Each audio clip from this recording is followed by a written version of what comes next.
গ্রামে একজন করে এআই বিটি থাকে। কি রোল? ডিজিটাল, স্বাস্থ্য, শিক্ষা,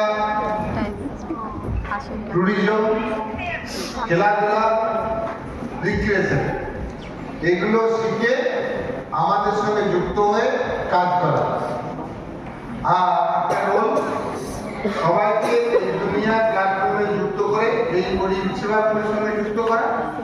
প্লাস হচ্ছে শিশুরা যাতে পজিটিভ হয়, শিল্পবন্ধক পরিবেশ তৈরি হয়, সেই জন্য যতটা বেশি সম্ভব শিশুদের মনের বিকাশ হবে বা ডেভেলপমেন্ট হবে, সেই ধরনের ভিডিও আপলোড করা। দুটো কাজ ওনারা করবেন। ত্রিপুরার যতগুলো গ্রাম আছে প্রত্যেক গ্রাম থেকে একজন করে এআই বিটি আমরা নির্বাচন করব। 3 মাস ডিজিটাল ট্রেনিং হবে, তারপরে একটা সাইকেল থাকবে, একটা কমিশন থাকবে, এখানে আমাদের সঙ্গে যুক্ত হবে, কাজ করবে।